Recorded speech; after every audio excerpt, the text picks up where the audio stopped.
Welcome into the Two for Talking podcast. I'm your host, Corey Tusick.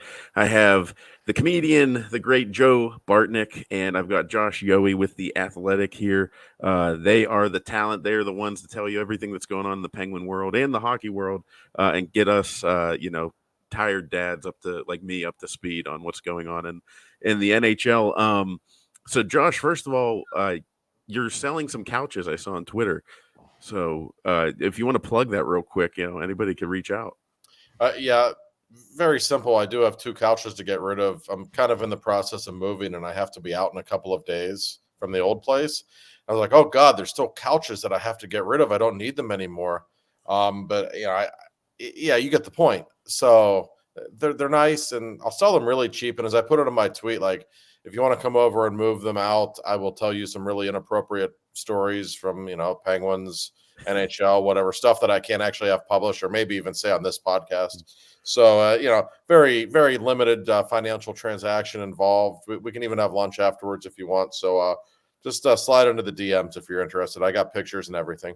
It's like an afternoon with Josh Yohe included.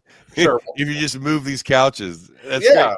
Right. I mean, we'll have some iced tea together. We'll tell stories from the old days. It'll be great. It's better than pizza and beer. It's a day at Al's Cafe. Well, in fact, you know what? We can do Al's Cafe. I always have time for South Park Road and Al's Cafe, or McMurray Road, I guess it is technically. So right on the corner. So absolutely, that's a good idea, Joe. If you could throw Staggy into the mix, I'm sure that would get real interesting real quick. Well, Staggy stories never get old, and I have to get his permission for some of the stories, but if you ever meet Staggy, he'll just tell you the stories anyway. So it actually works out for everyone. Well, have a whole day for Staggy because you can't have a 20-minute lunch. No. 5 hours later, and you don't want to leave. Staggy's the best. Yes, he is. That's awesome.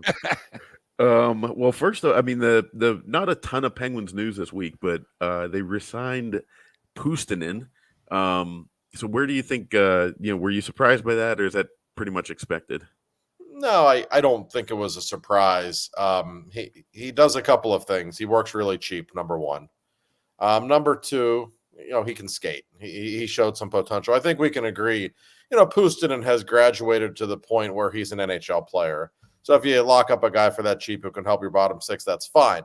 My only issue with Puustinen really was the lack of production that we saw this season, even though you saw glimpses of the talent. We run into this a lot, I think, with prospects.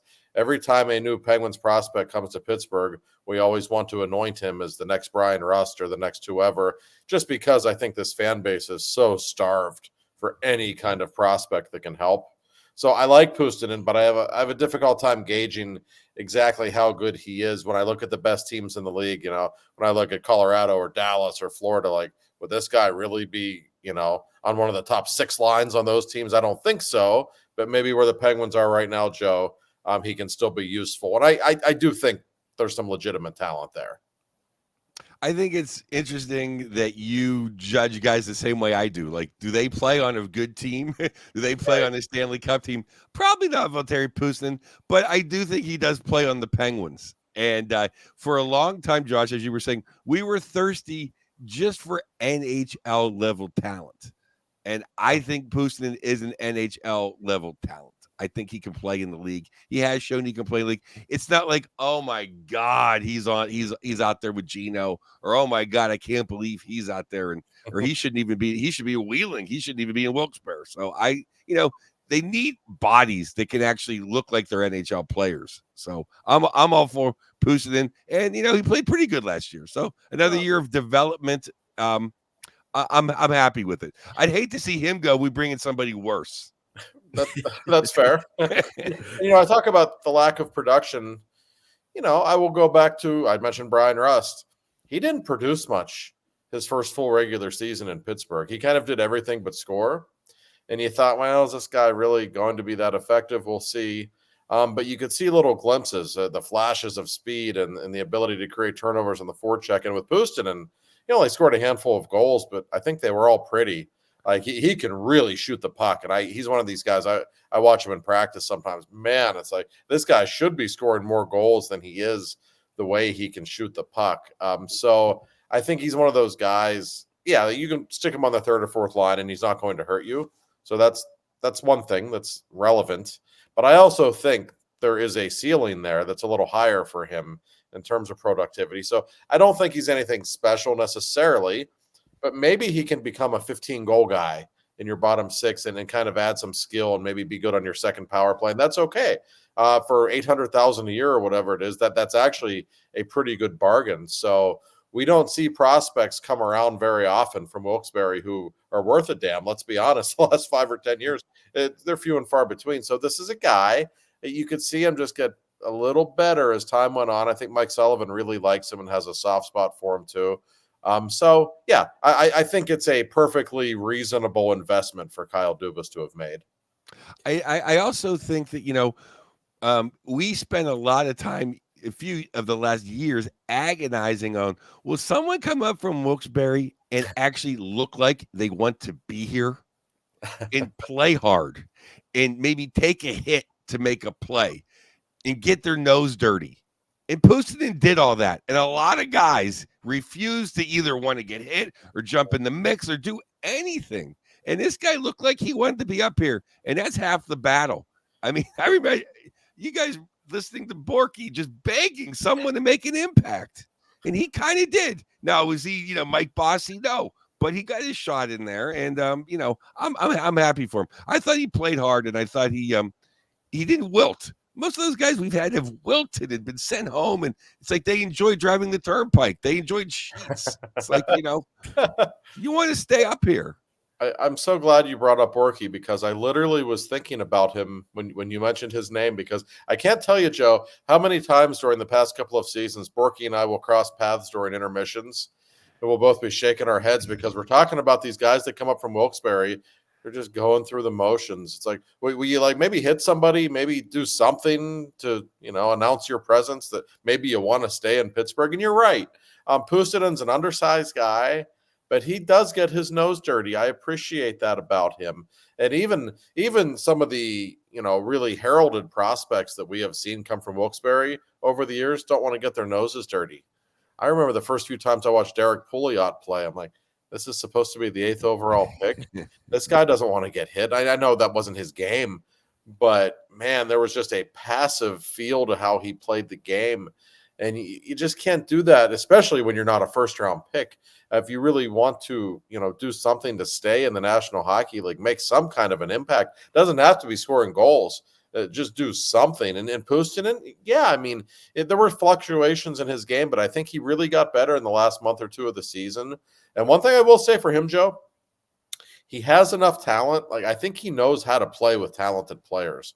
I'm not saying he's necessarily an ideal line mate for Sid or Gino, but if he has to play there a few games here and there when people were banged up, I think he has the ability in terms of the way he thinks the game to play with those guys a little bit. So he just brings enough, I think, in different facets that it makes a lot of sense to bring him back. Especially for $800K. Yeah. This is chump change. The cap is going up a little bit, right? So yeah, I mean that's a bargain. It's a wise investment for Dubas to have made. Maybe the guy will go on to be nothing special, but maybe he can become a mainstay on the third or fourth line. And it's not 1992 anymore. You don't need your bottom six guys to be 6'4", 230. We know that. So no, I think he's a pretty intriguing player moving forward. I think we'd all welcome some third and fourth line scoring and some NHL talent down there. I mean, one of the first podcasts, I think, Josh, you said something like, I don't know if there's really a whole lot of NHL players on the team, and that's anytime we're adding more of those, I'm in favor of it. Well, Corey, if I may jump in real quick. Yeah. I know we're going to talk about the other series in the second segment, but I know everybody out there watching and listening is watching the playoffs because we're all hockey people. Watch the third and fourth lines of these teams that are still remaining. They can score. They make an impact. Where when you're a Penguin fan watching the Penguins, it's like, oh, man, I just hope they kind of hold serve here when these two lines are out, and then Sid will be back on the ice, and maybe they have a chance to score. I mean, that's where the Penguins are right now. You see these other teams, man, they can score at any time with the third and fourth lines, the depth that they have. It's the single biggest problem, I think, for the Penguins in terms of being a mediocre NHL team and being a legitimate contender. And just getting the puck to the net, even last night, I forget which goal it was in the Vancouver Canucks scored.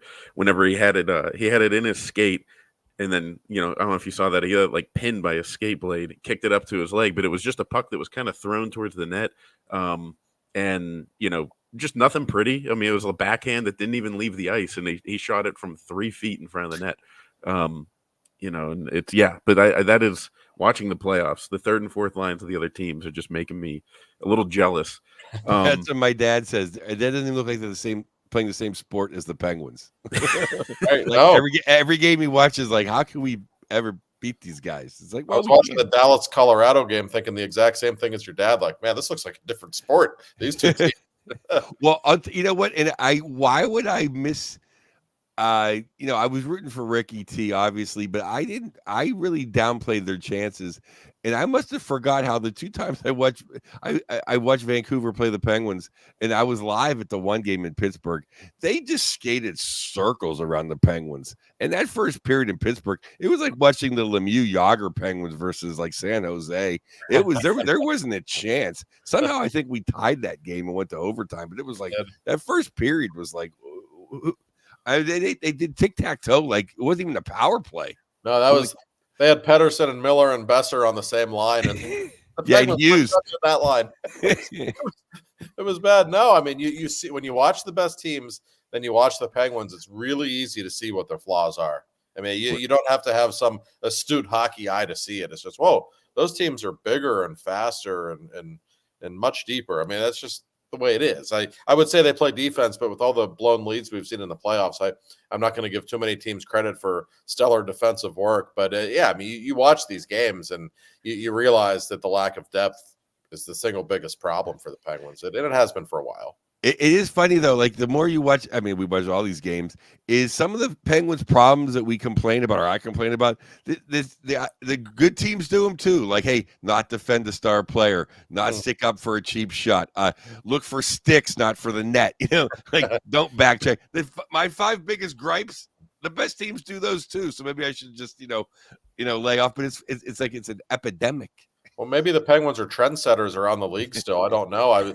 I felt bad for poor Jake Gensel. It's like, oh man, he's on this terrible Penguins power play, and then he shows up in Raleigh, and in the playoffs, their power play just goes away. Maybe Jake was the problem after all. Just kidding, Jake. No, you do raise a good point, especially with the blown leads and all the defensive miscues. Oh my gosh, I mean but I think Joe, as the game has gotten faster, and as the game moves more and more toward offense, which I think we all agree is a good thing, you're going to see some of this. Teams aren't trying to emulate the 95 Devils, which I think is a good thing, but you will see more blown leads as a result. Yeah, I have some hot takes on our next segment on a few teams. I was going to call them the fries on top takes. There's a little Pittsburgh flavor. But now in this segment, are we going to talk about a couple guys we're zeroing in on who the Penguins could possibly get in the off season, correct? Is that no, that's what I was going to bring up next. All right, I'm sorry to do your job for you, Corey. No, yeah. because I was going to say that the Dakota Joshua, I kind of ripped him last week for a bad penalty, but he is a free agent. Yeah. And he's my young Miles Wood, who I coveted for 4 years. And, it's one of those guys, the cap is going up. You might have to spend an extra couple bucks, but, he'll fight. He get in there. He can score. He's exactly what the Penguins need on their third. He can play third line, not even fourth line. He can play third line. I love that guy. No, boy, you notice him every game. Every time you watch the Canucks, you notice him, don't you? Yeah. I mean, he really has some scoring touch.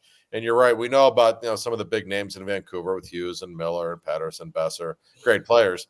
But it's their depth guys that jump out at you. And that guy plays big. He's got kind of a nasty edge about him. He's going to make a lot of money this summer, no question. And Vancouver, I don't have their numbers in front of me, but I know their cap situation is not good. They got a lot of big guys making a lot of money. They're not going to be able to keep everyone like that. And that is somebody the Penguins absolutely should be zeroing in on. And I know they won't be alone. There will be plenty of teams in the league who would be interested in his services. But he's got a really cool name, by the way, Dakota Joshua. What a name. No, that's absolutely the kind of guy they should be looking to bring in. Yeah, they could be a free agent. And and Zadorov, I guess that's a no-brainer. and he's on the left side, so he wouldn't even be backing up, Letang, and he wouldn't be backing up our regular three righties that we have. So I think left side Zadorov. I mean, he's going to ask for the world, but he's another guy exactly. Yes.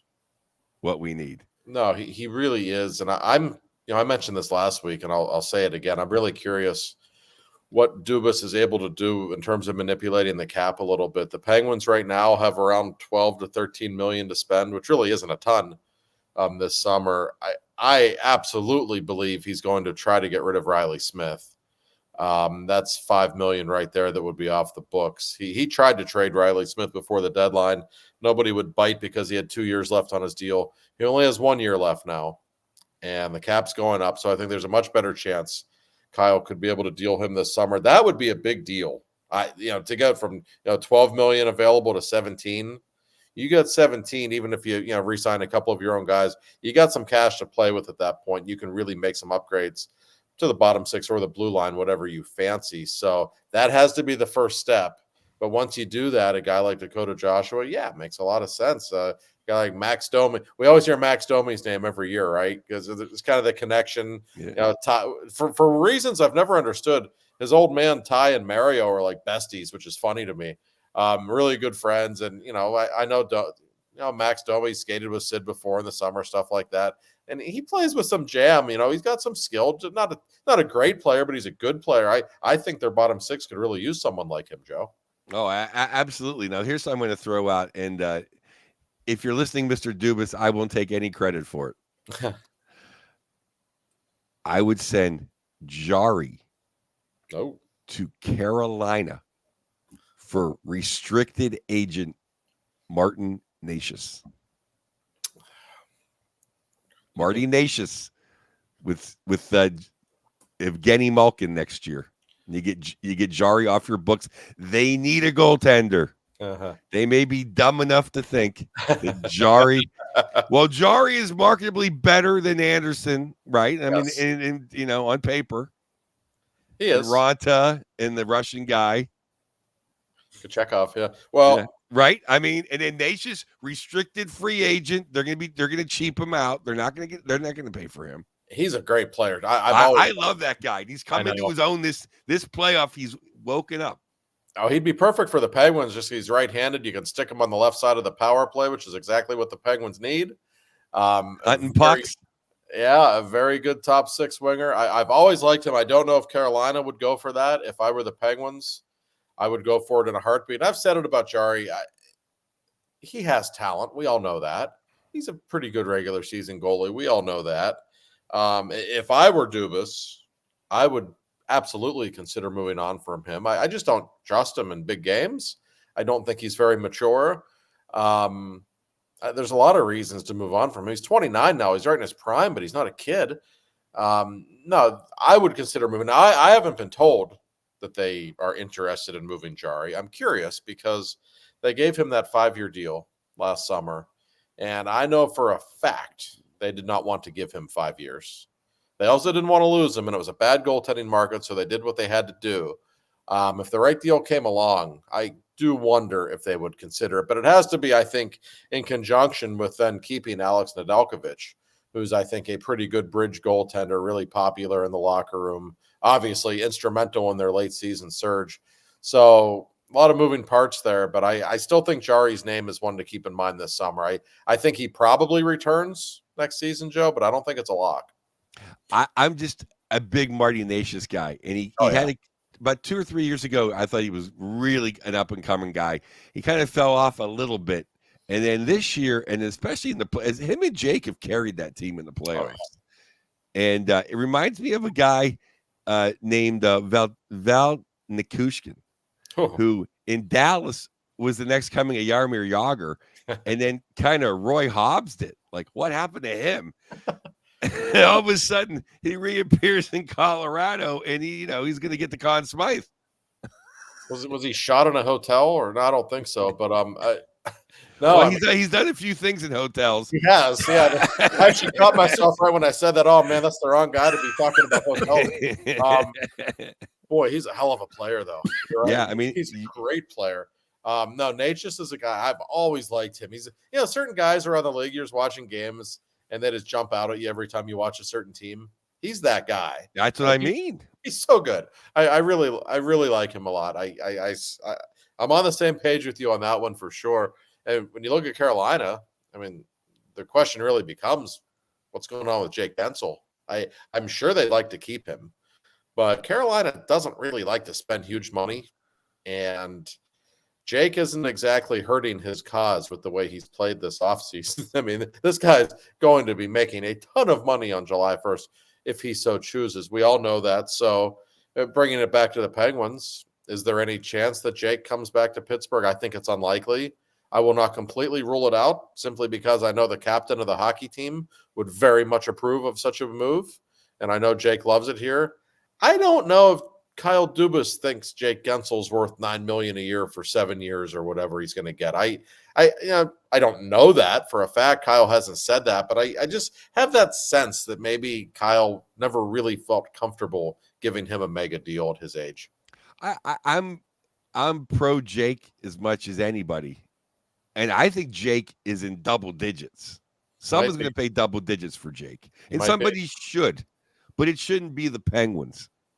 Yeah, that's how I feel. I mean, they should get Nation. There'd be a better team with Nashis and Joshua than they would be with Snake and Puustinen in their top six. No, I tend to agree. And as much as, listen, Jake's one of my favorite people in the sport. And if you're watching these playoffs, he's a great player. I mean, he really is. He can do it all, and we all know that.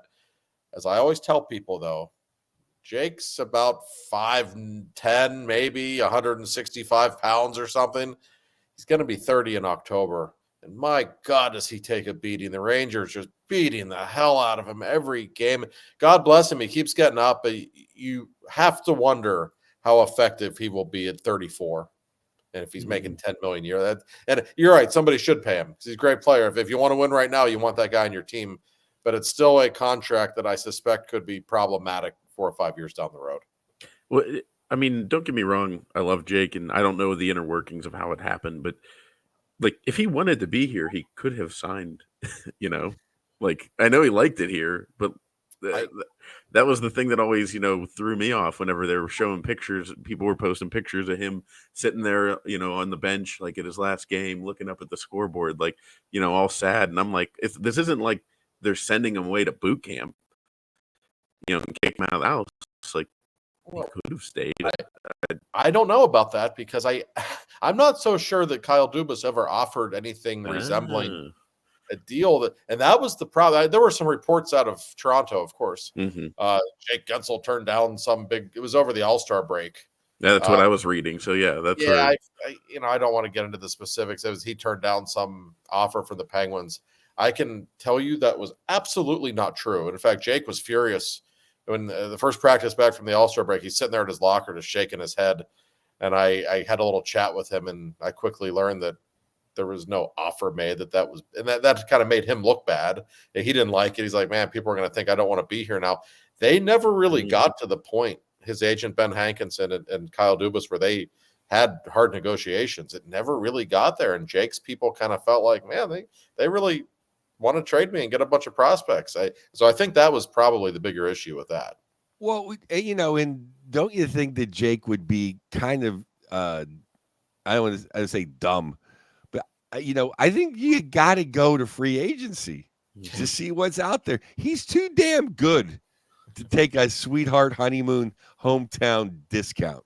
And I love the guy, but it's like, it's his time to get paid. And if, just say the New York Rangers or a team that really has a chance to win, they're going to give you double digits at millions over 875 to hang out in the South Side. I mean, you got to do. I mean, let's just, I'm looking out for Jake. I just don't think the Penguins are very close to winning a Stanley Cup. No. And if I can make an extra $30 million instead of making 60 in my career, I can make 90. And you can still go fishing with Sid in June and July. I don't know. I think it's, even if you're a great competitor, I think it's a little easier to have that mindset when you've already won the cup. He's got his cup, And sure, you want to win more. He's already got it. There's going to be teams like, listen, this new owner in Utah is going to spend a ton of money. Jake could go there and be the guy, and maybe he would like that for the right price.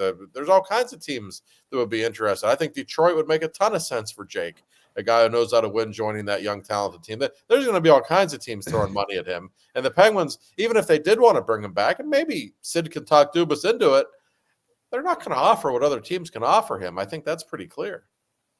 Yeah, otherwise they would have done it already. And I'm glad that's why I brought that up, because I was like, I think Josh probably knows a little bit more here about why, because I was like, the general impression was like, well, why hasn't he signed? I mean, takes two to tango, as they say. Yeah. And my biggest fear is that he goes somewhere like New York, like just please go to the West Coast or something like that. I don't know. Do the Kings have cap space for him, Joe? That would work out really well for you.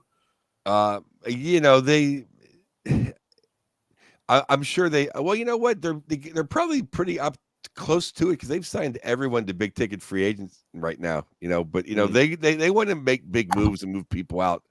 I would not come here if I was Jake. I think there's a lot of wingers, a lot of turmoil. I don't think the Kings are very close to winning, and I think Rob Blake has to go. He doesn't really play the way the Kings play either.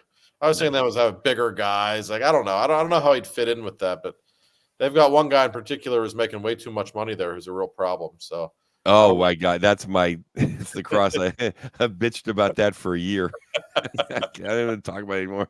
Let's talk about the players are so exciting. Let's move to the next segment. Yeah, let's wrap that up. I mean, hopefully Jake goes to Utah, gets a pile of money there, and then we can all go see him whenever we make our pilgrimages out west.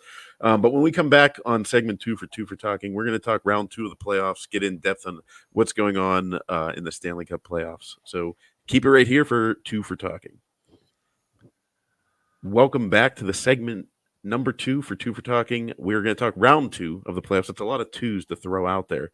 But guys, I mean, the playoffs are really, we were kind of talking about ahead of time, really rounding out into a pretty nice little playoff here. I mean, the first round, went exactly as Josh predicted. So, nobody, that never happens to anybody, but not just saying you, but yeah, the second round here, I mean, it looked a little weary with Carolina kind of blowing some games and looked like they were going to get swept out. So I guess we could start there. Last night, or wasn't last night? Was it last night? Saturday. Yeah, Saturday night. They pull out a nice win. They finally get a power play goal. And Jake, first of all, as soon as he scores, it's like every time Penguin Twitter just it's just nothing but we should have got more. We should have got it more. So yeah, I mean, what do you guys think of that series? Joe, I was going to text you right before they ended up not getting swept and say, man, you called this. They play great in November. Well, that's my hot take. I did go 7 of 8 in the first round too, and toot my own horn. That is my hot take. My take for the fries on top take. I think Rob Brind'Amour is a little overrated as a coach. He's a great regular season coach because he gets his team to play hard in January in Winnipeg. But what does he do in the playoffs?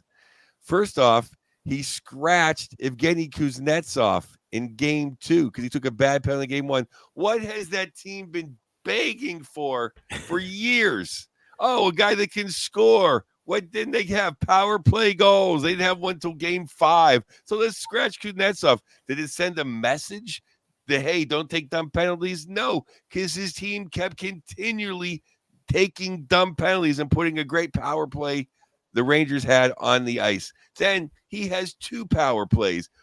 They split the time evenly. What is this? Mighty Might hockey? This is the NHL playoffs. You got to have Aho and Jake out there the whole freaking time. You're trying to score. You're not trying to make someone's dad happy. Well, at least Tyler got out there for the last 30 seconds. I mean, what was he thinking? They got to score goals. Then he pulls Anderson. He puts Kochetkov in for game 3. That didn't work. I just think he's overrated as a coach. We always hear about what a great coach he is, but he doesn't win when it matters. It's funny you say that about him, Joe. I have spoken with people around the league, coaches, former coaches, in fact, about Rod Brind'Amour, and they think he's good. Like they think he does a very good job. But I have had people literally tell me that in the playoffs, he's pretty easy to coach against because he just never changes what he's doing. And Carolina, they play the same way. The way they play defense, the way they fire pucks from every angle on the ice is shoot, shoot, shoot.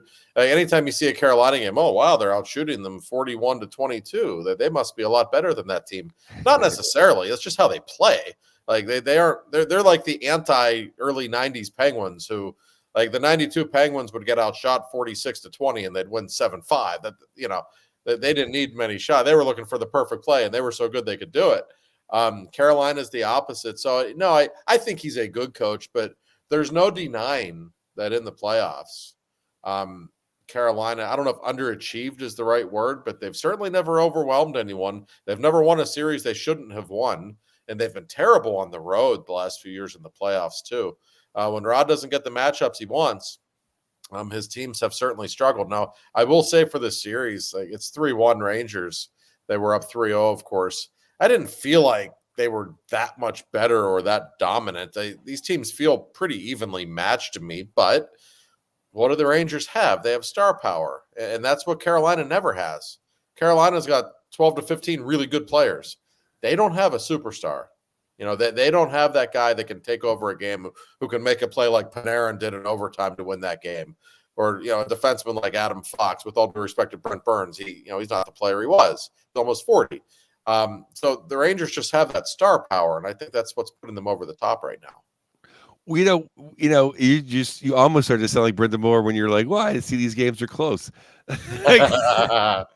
Remember last year, he goes, well, I didn't think it was a sweep. Well, Rod, I'm not good in math, but it was you lost 4-0. It was. When you don't win any games, it's a sweep. I don't know what to tell you, Rod.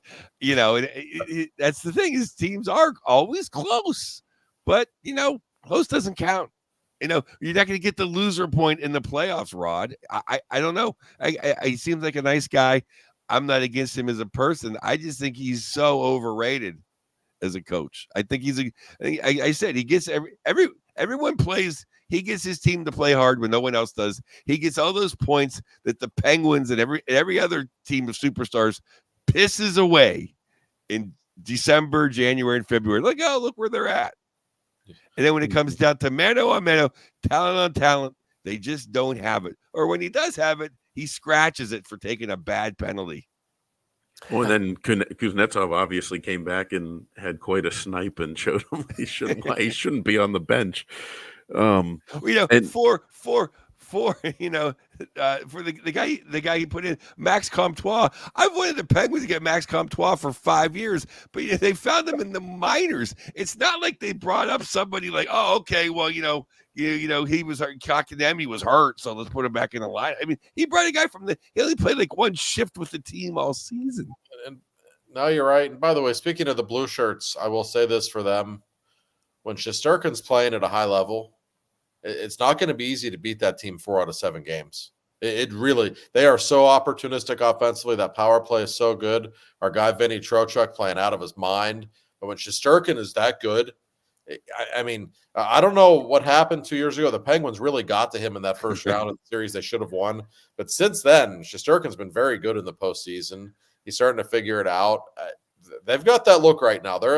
If we're on a collision course for Florida, New York in the conference final, that could be an unbelievable series. You know what interests me about that series? This is another hot take. We don't got to zoom in, Corey. That I just don't think that the Rangers defense likes playing defense.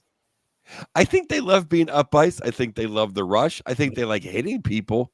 I don't really think they like playing defense. And I think Florida is going to really expose in front of the net. Those guys don't like to get their nose dirty. Trouba's great in open ice or in the corner, but in front of the net where where Florida lives, they live in front. Not too many guys in the Rangers like clearing that crease. They don't like going there. No, that's an interesting point. I have, thought for a while just on paper Florida was the best team in the East, and they can beat you so many different ways. And yeah, the bad game 1 against Boston. Look at what they've done to the Bruins since then. They've just been utterly dominant. And they will beat you up. I think that's how they prefer to play. I think they want to beat you up to win. But they've got the skill level, the depth, the speed, the goaltending, the defense, you name it.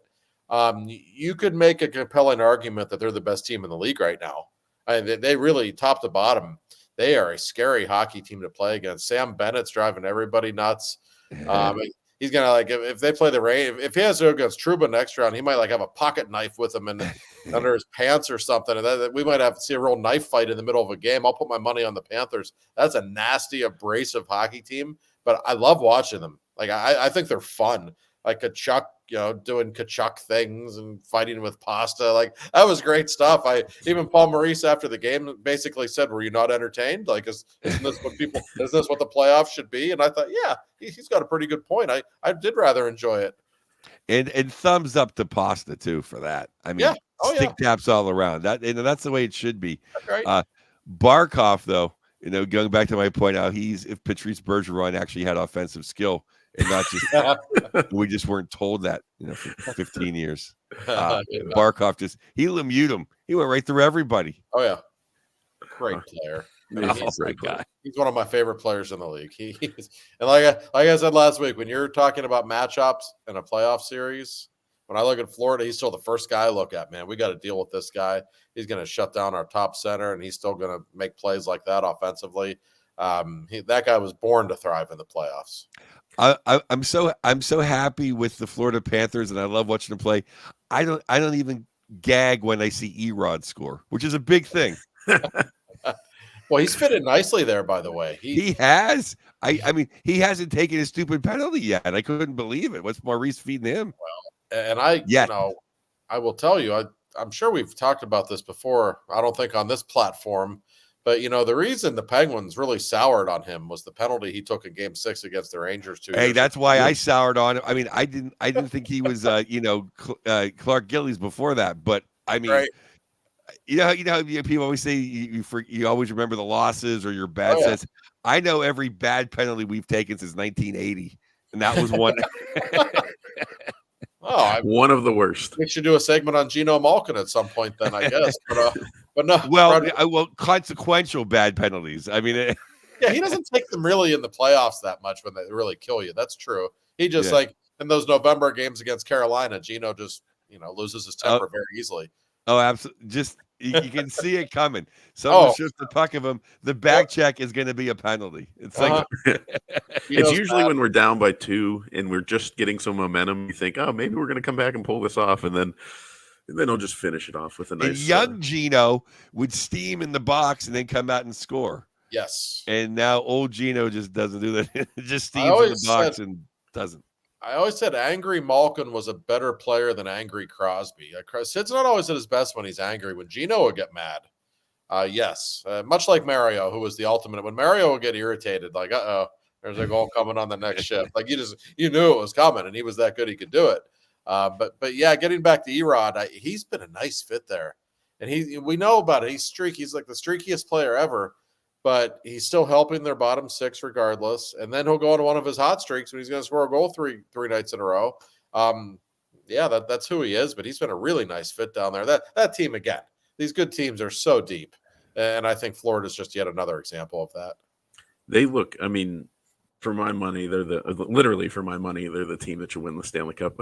But figuratively as well, they to me, I mean, Game 1 against Boston, I thought that was kind of an anomaly, and it feels like they've flexed their muscle, and they kind of have Boston in the tap out. I mean, I'm curious to get your guys' take on this because it's kind of my hot fries on top take of,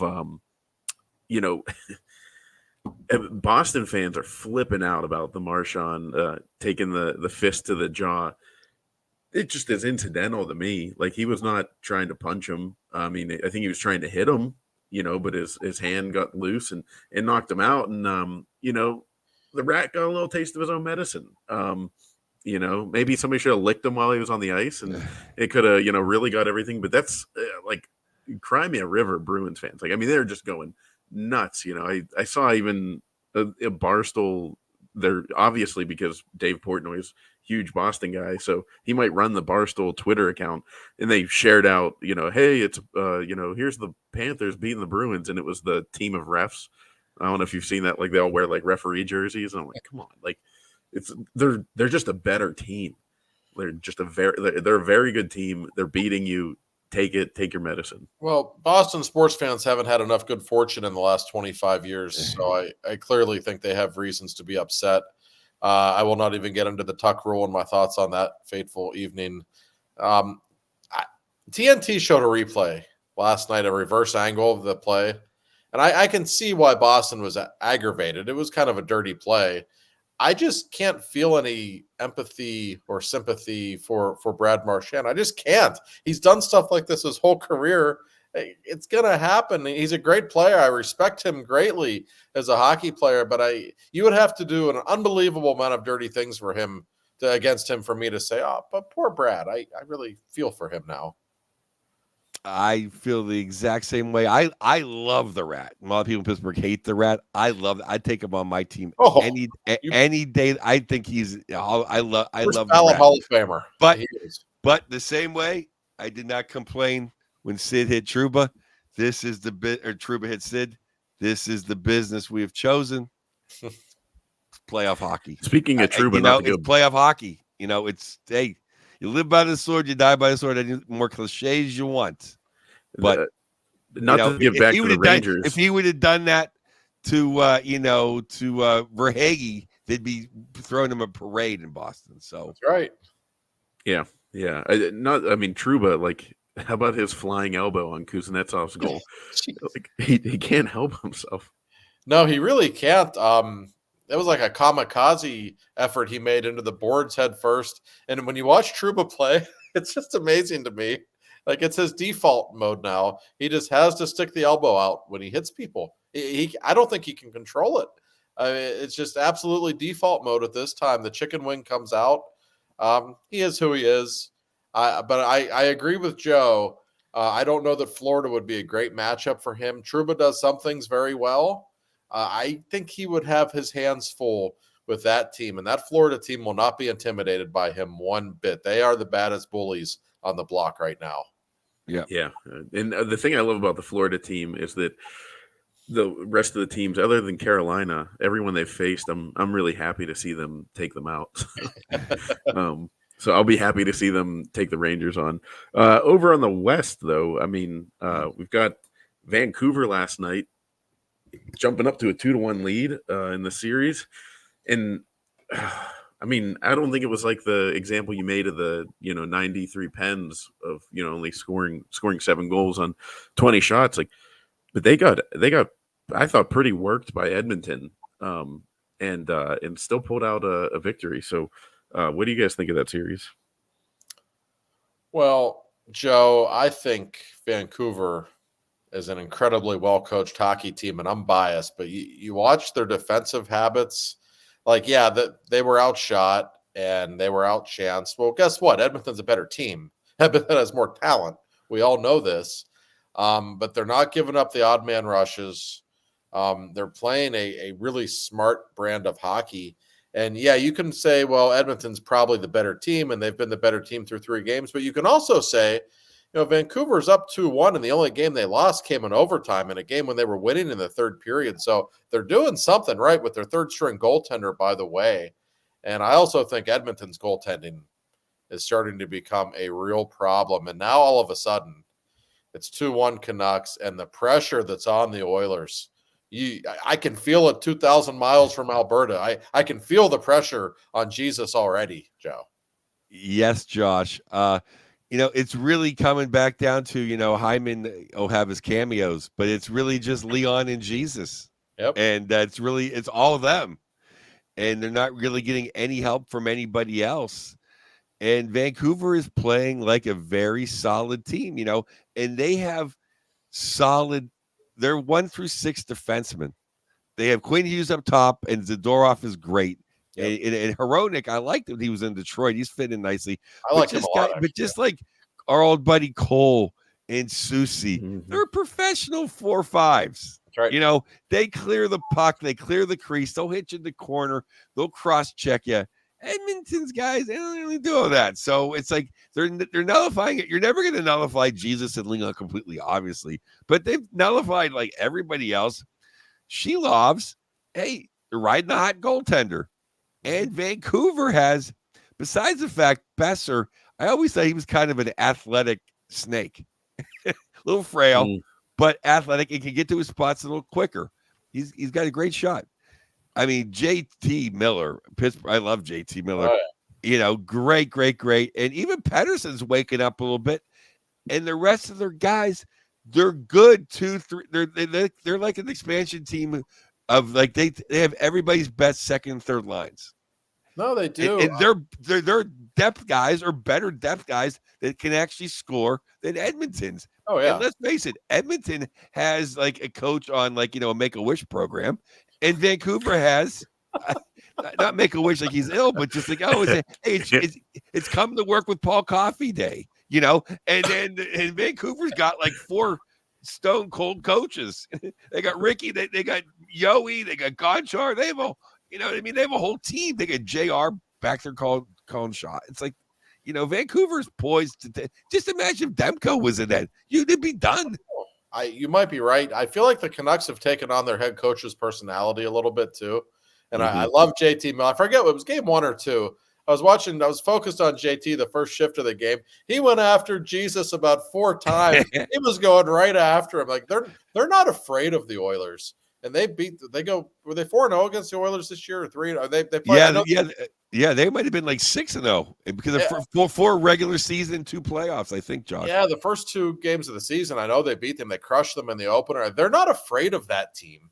They're really not. And I think Tockett's an interesting coach to be going against McDavid and Draisaitl in a series. I mean, who knows great players better than Rick Tocchet? He played with Mario. He played with Gretzky. He coached Sid and Gino. He knows what makes great players tick. He knows what annoys them. And listen, McDavid, Draisaitl, they're great. They're going to put up their points, and they have. But I think Tockett's probably the perfect coach to try to, figure them out a little bit and minimize them. It's a fascinating series. If Edmonton just, blows off the doors against them the next 3 games, it wouldn't shock me. Could happen. But I actually feel like they're in a little bit of trouble right now. And I don't think there's any question who the pressure's on right now. It's all on the Oilers. Josh, what does this sound like, though, right? Like Jesus saved him. The huge breakaway. He saved them. Leon on the power play. It's like the big guys are doing everything they can do. They need help from somewhere else. It sounds like every column you've written in the last 5 years. It does. And McDavid and Draisaitl, like, people are going to give McDavid a hard time because he hasn't won a Stanley Cup yet. It's not his fault. He's been great. And I used to say the same things about Ovi. You can make fun of Ovi all you want. In those series against the Penguins, Ovi always showed up. He always scored his goals. He was never the problem. The Oilers are just not a very well-built team. They might have the 2 best players in the league, but after that, the drop-off is so dramatic. And we mentioned Tristan Jarry earlier. There's a team that might be interested in him. He lives in Edmonton in the offseason. He won a Memorial Cup there. Just saying, they could use an upgrade in goal, and he would give them one. God, I'd be willing to do that trade. Ekholm has played phenomenal for him. Ekholm has played phenomenal. But other than that, the Hall of Famer GM, he's really, to me, it's how could you never get a goaltender? I know. Especially when you're a team that good. It does, and I would say the same thing for a lot of teams. Toronto, Carolina, like they're all these like talented teams that fancy themselves as, contenders. Even Colorado, they go get a guy who was the backup for the Rangers and make him their number 1 goalie. He's not that good. I do think there's just a shortage of good goaltending in the league right now. I think that's part of the problem. But I would grant you that I would say that Georgiev, I kind of like. I think Georgiev's okay, especially on that team. I'm not. And Samsonov and Toronto. I definitely, I think, makes your case. But Stuart Skinner. You're not winning a cup with that guy. You're just unless something changes dramatically in the next few days. Yeah. I just don't see it, and that wears on a team psychologically when you don't trust your goaltender. And McDavid and Draisaitl, man, the frustration they must feel, because this is like the 3rd or 4th postseason in a row, and they're literally putting up 2 points a game, Joe, and they're putting up Lemieux and Gretzky numbers. You don't ever see that, and they're doing it, and they still have never won more than 8 postseason games in one spring. Josh, the graphic is literally Gretzky, Lemieux, Leon Draisaitl. I know.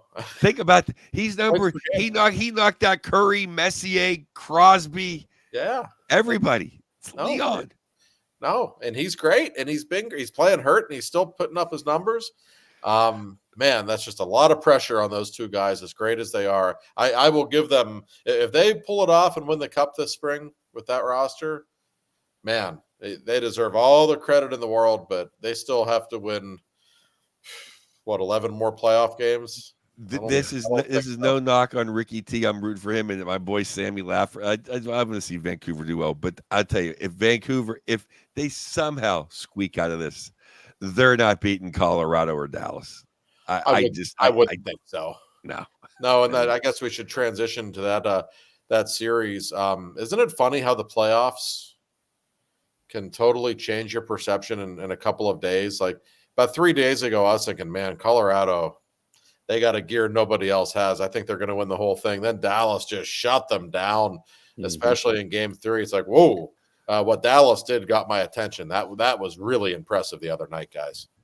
Yeah, well, I thought Dallas was maybe the best team out west all year, but then every now and then you just watch Colorado. You're like, well, come on, right?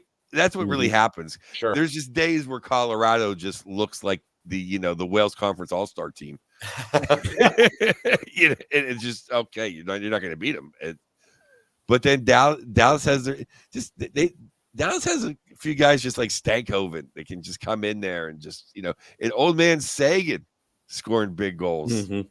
And I will say, I mean, I didn't get to watch a lot of Dallas games this year, so you guys were very high on them, and I was like, I don't know. I mean, because I didn't really know. And the gear that they had to kind of play the playoff hockey to just shut down a high-flying Colorado team that's impressive. And again, I mean, I don't know who could stop that coming out of Vancouver. Ottinger gets better as the longer series go. Yes. So that's the scary part for Colorado. Yeah, he's in a really nice groove right now. And boy, the difference Chris Tanev has made on that team. Man, was he good the other night. It's not often that I find myself focusing on defensive defensemen, but the job he did against the Colorado Stars, wow. I mean, that was a perfect pickup for them, exactly who they needed. They're just I'm going to put this in very simple terms. They're just really hard to score against. They just are. They're so well coached. They've got a good goalie. Their blue line is outstanding. They can skate. I mean, they were built to beat Colorado, right? I mean, they really were. So we'll see. If the Avs win Game 4, and it's in Denver, I think it's a toss-up of a series. I really do. But those might be the two best teams in the league. And we keep hearing these whispers about Gabriel Landeskog. Like he might be close to playing.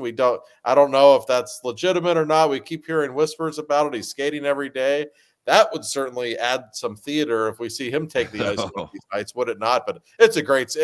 I love all these series. I like all four. But that one, in terms of quality of play and pure talent, I think that's the best one. And I think the winner of that series is really in good position to maybe win the whole thing. Yeah, I've enjoyed every series, but that is definitely the highest level of talent playing the hardest and the roughest brand of hockey. I'll tell you the truth. Tanev always played out west, and then and I listened to way too much Canadian hype, so it annoys me after a while. And I'm thinking, is Larry Robinson playing in Calgary? Like, can we get over it? And then he goes and he fits perfectly, and he looks. I mean, he doesn't look like the Robinson, but he plays like Larry Robinson. He shuts down that side of the ice. Oh, he's just a really smart player. Yeah. He's exactly what they needed. So that to me, Dallas, they're just so complete. They don't have a weakness. They've got everything. You want a little bit of youth, a little bit of experience, size, speed, depth, defense, goaltending. They've got it all. I mean, they just have the look of a Stanley Cup team, and they were the best team in the West, really, for the last couple of months. I mean, you look at what they do. I mean, you could argue Edmonton, I guess, but just in terms of quality of play and the overall record, Dallas is really, really good. What a tough draw for Dallas and Colorado, really, to have to play each other in the second round. This should be a conference final, really. That's what I was going to say. Yeah, and I mean, I think I said this last week here, maybe on Puck Off, that they, if Dallas, imagine Dallas having to go through Vegas, Colorado, Jesus, and then whoever wins the East. But what did you guys think of? I mean, Jamie Benn. What do you think of no one coming and kind of taking a piece of Jamie Benn after he destroyed Devin Tays? Now I know McDermott got shipped to New Jersey to take on Rempe, but they still have Duhaime. They have Trennan. They got guys or anybody, to step up and say something. It was a little surprising, and of course the penalty was overturned, which replay is just changing everything these days. So I watching it live, I thought, oh God, that's a terrible hit. Excuse me. Then when I saw the replay, it's like, well, a little borderline. Like I still thought it was charging, probably, if we want to go by the, it was a Colby Armstrong hit. It wasn't illegal. It was just a little spicy. It's the kind of hit, whether it's illegal or not, you should probably go after that guy when he does that to one of your star players, right? Right, yeah. I was a little surprised. I felt like I was watching the Penguins for a minute. Like, I was like when the Penguins, when Sid gets run, then it's kind of like all look around at each other like, should we do anything or not? It's a shame that happened. But so I don't know. I'm honestly loving all these series. I'm trying to stay up until 1 a.m. to watch them. It's one of the advantages Joe has of living in California. It's right. I know. I'm very jealous during these because I love these Western playoff series. Like, oh my God, I need some caffeine. I'm running out of steam, but I got to watch these games. I know. That's I know I talked about it before of being the millennial with young kids now, and I'm like trying to stay up, and it was the game 2 of Edmonton, and I fell asleep like during the third period and woke up at like 2:00 in the morning with half a beer in my hand. And, and I was like looking, and like the Roku screen was like going, on like the screensaver. I was like, no, like, holy shit, Vancouver won. Oh my God. Like I was so excited to stay. I was like, all right, this is gonna be fun. So last night I was pretty pumped. Last night I stayed awake. That's a big, but yeah, no, these playoffs have been great. And I mean, my thing with Edmonton, this is why the reason I hate Edmonton is not because of their players. It's because of the organization. When they got McDavid, I was like, that is the least deserving franchise to get a player of that caliber. I would have loved to see McDavid go, even though Buffalo's in the East, I would have loved to see that. I would have loved to see him go, spark something in any other franchise. But leave it to the Oilers to just completely not build a team around a generational talent like that. Well, he felt the same, judging by the look on his face when Edmonton won the draft lottery. I'll never forget, I was sitting in Madison Square Garden. The Penguins were about to play the Rangers. It was 2015. And then we all started laughing when we saw the look on McDavid's face, like, oh, that poor kid. He's got to go to Edmonton for a decade. Oh yeah. Yep. So yeah, I mean, it's been a great second round, and I think we're going to have some pretty long series. Hopefully, I think Carolina can maybe squeak out another one. I'd love to see that become more of a series as well. But yeah, we'll talk about coming up in segment 3 on 2 for Talking. We're going to get into some different topics. There's always obviously some baseball debacles with the Pirates and the Paul Skeens debut. But also off topic, or outside of the normal, mom's sports stories. Because Mother's Day this past weekend just happened, and I wanted to get into it with you guys about any interesting stories you have about your mothers, and then also a fan question that I'm going to throw out there. So we'll get into that and more on segment 3 for 2 for Talking. Welcome into segment number 3 for 2 for Talking. We're going to talk about first. Let's just get the Pirates thing out of the way before we get into the mom stuff. So Paul Skeens comes up for his debut. Very anticipated, like made sure it was like appointment television for me.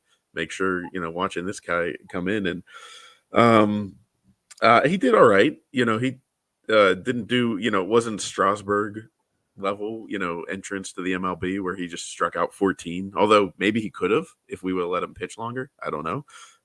Because he did strike out 7 in, 4 innings. But yeah, then I was telling Joe last night, I said, you don't even know how bad it was. Was it 5? We were winning 6-1, and I believe it was 5 straight walks with the bases loaded. That's something you don't see every day. And in fact, I was with my kids in Canada, so I didn't get a chance to watch, but I had it on my phone and I saw it was 6-1. And I looked 5 minutes later and it was 6-6. And then I went through the box score and I see walk. Like, oh my God. Then I looked on Twitter like, oh geez, people are really upset. This is the most Pirates thing ever.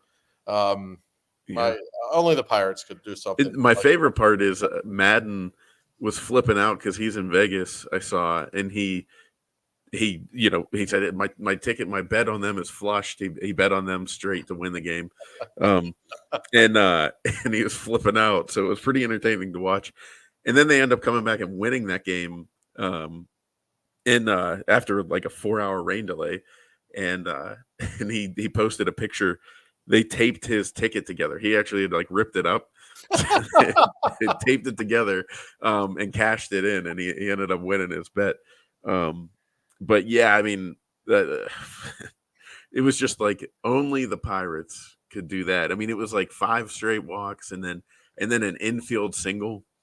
That there's just nothing he could have done that Cruz could have done with the ball. This is why Joe doesn't get emotionally invested with the Pittsburgh Pirates anymore. I was thinking about you on Saturday, Joe. Like, see, this is the kind of shit that happens every single time. Yeah, I just I don't.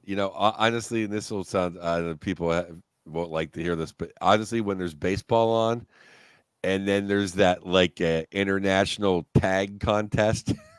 I watch international tag contests. You know what I'm talking about? Those skinny white guys that run through the monkey bars. Yeah. Yeah. It's like I've literally been like last summer. I remember I watched like 2 pitches and like, oh, look at this. These guys jumping through the monkey bars to catch the guy. It's like I don't know how these guys don't sprain their ankles. It's amazing to me. It's like parkour. I don't know. It's more interesting to me than the 3-2 pitch. Like, I don't know.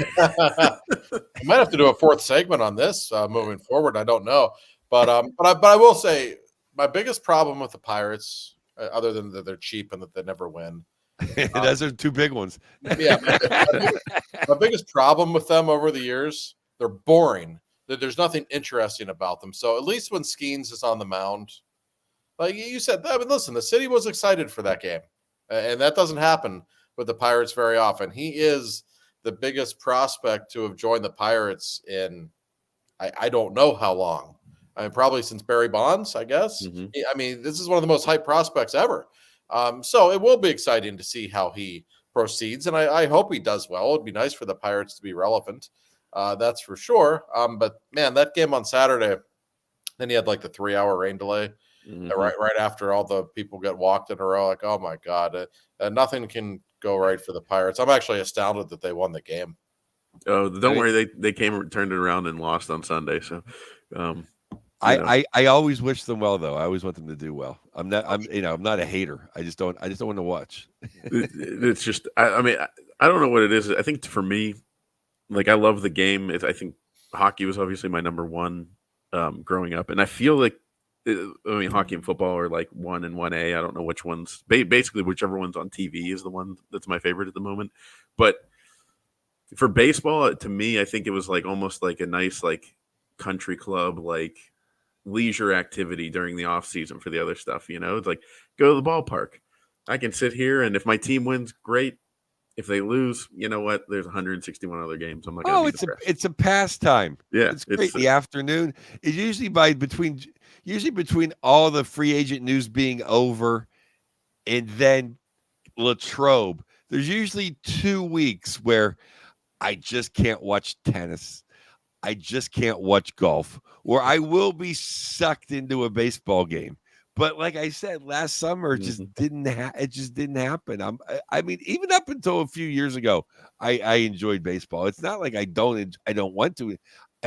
My attention span is so short, guys. It's so short. Like I just can't even. Even the pitch clock is like not fast enough. I need Bugs Bunny throwing the ball. Like keep it going. Well, I was going to mention this with the NHL playoffs. I don't know if you guys. I have a barometer for how good a game is based on how much I'm screen dipping. Like if I'm on my phone while the game's on, then I'm like, oh, this must not be that great of a game, and I can notice it. Like noticeably, all of a sudden, like my phone's upside down. It's on the armrest. I'm not even looking at it. I know it's round 2 when I'm already sick of all the commercials. Oh, the Henrik Lundqvist commercial. Yeah. The going across the Grand Canyon or whatever. Oh, that one's okay, even though I'm scared of heights.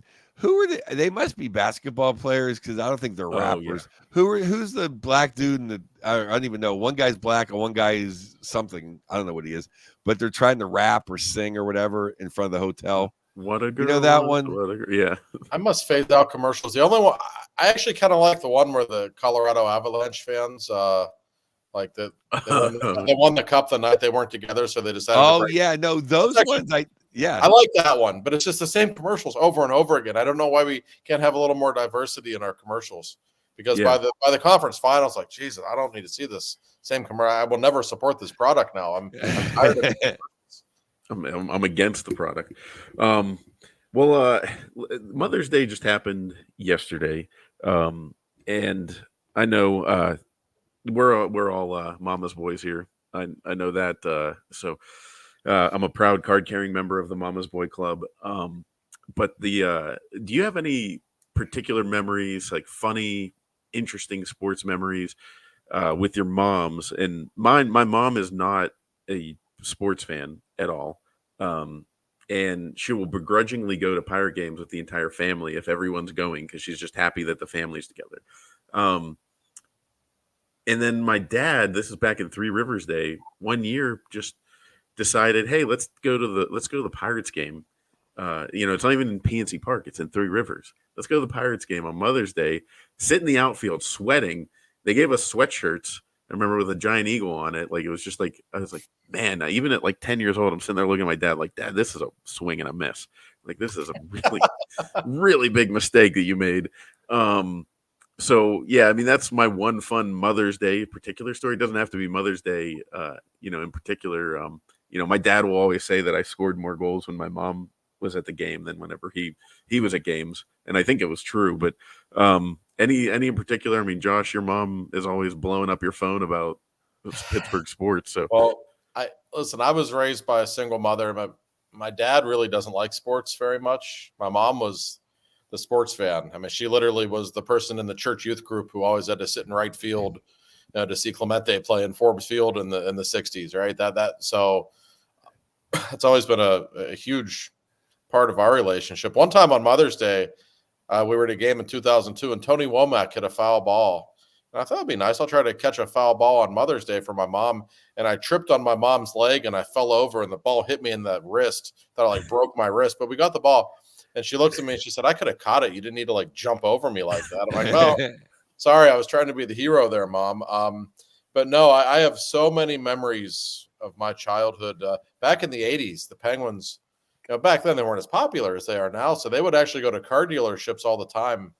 And, you could go meet the Penguins. And my mom would always take me to Calusi Chevrolet, and she'd always make my hair look real nice and everything and go meet the Penguins. That was always when I think of my childhood, some of those memories jump out. But the number one thing, Joe, May 25th, 1991, Penguins win the cup for the first time. I'm 11 years old. I look at my mom, and my mom's a very shy person. She's not a party animal at all. I looked at her. I said, can we go to the airport, please? And she's like, well, I don't know. I was like, please. And she said, okay. So my mom and I go to the airport. We're there till 6 a.m. until the Penguins get back. We were the only two sober people there that night. And I can still see my mom, 11 years old. My mom and I are high-fiving Staggy and Mike Lang as they get onto the bus after they get back to the airport. It's the best night of my life. I'll never forget it. And it was to share that with her. We talk about it all the time. Oh, that's fabulous. My mom, Ange, she's been a sports person her whole life, growing up in Pittsburgh. My grandfather was the biggest sports guy ever. So she kind of had to be. And my dad loves sports. So, and she started going to Steeler games with our family when they started letting women in Three River Stadium, in the 80s. And she's a big Steeler fan. Huge Penguin fan too. And likes a little baseball. She likes her grandkids playing baseball more than going to the actual Pirate games. But my two funny things about my mom, or one funny thing and one good story, is anytime there's a penalty on the Penguins, my mom was like, well, he didn't mean to. My dad's name's Joe. Like, well, Joe, didn't they know he didn't mean to do that? Like, he didn't mean to hit him with a high stick. Why'd they have to call that? Like, he obviously didn't mean to hit him like that. That's my mom's big, always personal interpretation of every penalty. Like, we didn't mean to do that. But a few years ago, I got to play. I got to have dinner with Franco Harris, and then he came backstage to a show with me and Bill Burr. And my mom made meatballs for everybody. My mom's famous meatballs for everybody, Franco's family, and the DVE guys were there, and everyone was having a good time. And I think and then my dad, Franco, got to watch the Immaculate Reception on Bill's phone and all this stuff. And but my mom got to sit there and hover over Franco, who's also half. My mom's full Italian, Franco's half. They just got to talk for like an hour. My mom was just doing the Ange hover. And I literally had to go like, Mom, like, and then I'm like, a Hall of Fame running back can't have a conversation with my mom, but it's just, and he was at that point was vegetarian, but his family loved the meatballs. Anyway, long story short, Franco's leaving the party, and they go, oh, have your dad get a picture. And then Franco goes, Ange, get over here. Oh, that had to have made her day. And that made my mom's, life. So that's awesome. Then my mom's day story. So that was fond memories of Franco. What a great man. Oh, yeah. Yes, he was. Yep, one of the best. I mean, my wife used to work with the Steelers and the Penguins and stuff like that, and she, got emotional when Franco passed away because she was like, "Oh, him and his wife are like the nicest people in the world," and the whole city did. Yeah, that hit. I think that hit all of us hard when that news came that morning. Yeah, it felt like your uncle passed away or something, Because we've all met him. Franco was always around. I always tell people like he'd just be at every Steelers game in the crowd. You'd see him. He'd be at Pirates games. I'd always see him at the airport. And Franco was everywhere. Yeah, mm-hmm. Yeah. It's even Mean Joe got emotional. It's tough when Mean Joe gets emotional. That's like it's like the last straw. That's right. And then I do have a fan submitted topic that I meant to get in last week, so I apologize. It was asking what our favorite Pens jerseys, like full uniform get up is for over the years. And personally, what they're wearing right now is like what the Yankees uniform should be. I think it should be that in perpetuity forever. It's just such a high quality head to toe uniform. So I hope they never change that. And so it's obviously my favorite. I do like the gold getting thrown in there, the all gold, but I don't, the executive penguin or the robo penguin, whatever the hell that was, even in the 90s, I was like, this is crap. Like, I hate this. Like, I remember getting a Lemieux jersey, and it was the first time I got one, and it was the robo penguin one, and I was like, oh, like, thanks. I wish it was like the 91 version, but that's fine. So yeah, what do you guys think? I mean, what's your favorite Pens jersey of all time going back? I'll go first. I've been on record many places as saying I despise the effeminate pigeon clip art jersey. I think that's the curse. I think that was the curse. I think that was the curse of '93. I think that I think that jersey's cursed, even though that's my Ronnie Francis wearing the C jersey. So I do have a little it was always my United Nations jersey, which I've said before I wore it into enemy buildings. I just think that's I think that is cursed. I never want to see that again, and I still don't. My favorite Penguin jersey is the black and gold Lemieux era. That's just that color gold. Maybe that's because that's what Mario wore when he won the cup, and it'll always be my favorite. But as a second choice, if they never went black and gold, I love the one early 70s. I think it's the second version of the jersey where it's kind of a dark blue. It kind of has black trim. That looks pretty badass. The Penguins have had a lot of cool jerseys over the years, really. Like you look back at some of the old blue ones, those are good looking sweaters. They really are. I admit, probably because I grew up in the 90s, I do have a soft spot for the diagonal Pittsburgh Snoop Dogg jersey. I just thought they were just cool looking, especially if they were black. It just had a certain look. But I will tell you this, when they shifted back to their current uniforms, which I believe was after the Cup in San Jose, it was the 16-17 season. I'm covering a game. It was a preseason game in Detroit. So it would have been like September of 2016. And that was the first game when they brought out the old white jerseys, the road jerseys. And I immediately called a couple people. I said, I forgot how beautiful these things are in person. Like, it just blew me away that the road jerseys they have on. Corey, you are right. Those are what they should always wear. The current uniforms, I didn't, the Vegas gold, I never really liked.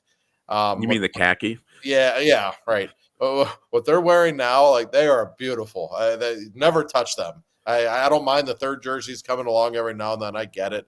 It's good for business. But especially the white jersey for me, when you see them on the road in person, it just pops. I mean, it's a beautiful sweater. This is how obsessed I was with it. Like, my wife was making fun of me, but I was on a Reddit thread of people that said that they worked for Reebok or whatever, and they saw a shipment of those jerseys, the white ones coming in. Like, and I told you, they're going back to it full time. And she's like, chill out. Like, we're like, I think we were on vacation. Like, she was like, can we just like relax and enjoy vacation for a minute and not worry about the Penguins? See, it would have made more sense to steal those instead of the Yager bobbleheads if you had the opportunity, I would say. Yeah. No, and there was some. I mean, I did like the blue diagonal too. I think just the diagonal is a pretty standard hockey jersey. That everybody likes it. Always look sharp. Yeah, but if they never go back, I remember hearing a rumor that the Howard Baldwin had created the Robo Penguin, or his wife had drew the Robo Penguin, and because Lemieux hated Howard Baldwin, that logo was never coming back. But obviously, I think, I don't know, was it you, Josh, or somebody else that wrote the story about the the guy who designed it? It felt really bad because everybody hated it. Chantilly did. I think Sean Chantilly wrote a big article about the Robo Penguin, and we actually talked with Howard Baldwin about it. As a matter of fact, got him on the phone. So yeah, I've never been like an obsessive uniform person, but I don't disrespect it because there are so many people. When I do Q&As, people always ask me about jerseys. For some people, that's a really, really legitimately big topic that piques their interest. I mean, the Penguins jersey, the way it is, in the Steelers uniform, like the Steelers home uniform, just don't ever touch those. Like, it's, right. You could go back to the block letters, or block numbers, that's fine, but don't ever touch those. So yeah, I don't know. It is weird. And it's funny, that's the first question in the email inbox we got. So if you guys want to email the show, it is the number 2 for talking podcast@gmail.com. Eventually we'll probably have a regular domain and do this up right. But we're in the early stages, Yeah. We got the nice background now. If you're watching the video, it looks a little bit better. Joe said, hey, let's it looks a lot better. Yeah. Joe got me on the phone and did the Italian, like, hey, no, we're done. We're done with the Zoom call. We're done. Well, when you have a mustache like Joe's, you need to showcase it at all times. It needs to look its very best. And I must say, it looks magnificent today. So I think this is clearly the way to go moving forward. Oh, and thank you. Paul Schemes is following your lead on the mustache. I know. That's why I'm all for Schemes. That's mustache guys got to stick together. Poor kid. Joe, by the way, real quick, I saw you were doing a pilot. Are you allowed to say anything about it? It has a. Yeah, I mean, I did a pilot for a hopefully a sitcom that's going to happen somewhere. Hopefully, someone buys it, and I play Bert, a Jewish gangster. Oh, nice. So I'm stretching as opposed to my usual Italian gangster. I got to play Bert, but it's a funny character. It's funny. I got to act. We had a lot of fun. Cool. And it saved me from going to New Haven, Florida for the weekend, or Old Haven, whatever they call it, Haven, whatever Haven. Well, and we're 10 days away from you being at the Improv, so get your tickets. It is improv.com. I looked it up. It's not pittsburghimprov.com. It's improv.com, but you can get your tickets. Thanks for the plug. For Joe's show. What a fun! It's been a fun show. Yeah. Yes. It's always fun. Yeah. No, I love it. It's a good and it gets me up to speed on everything because now I have the excuse. I'm like, hey, honey, I mean, I got to watch the hockey game tonight. Like, I have to, because otherwise, I won't know what I'm talking about. I still watch them anyways, but all right. Well, I appreciate it, guys, and appreciate all of you listening. And just tune in next time. Again, if you want to follow us on Twitter, just look us up. You'll find it, and email us 2fortalkingpodcast@gmail.com, and we will talk to you guys later.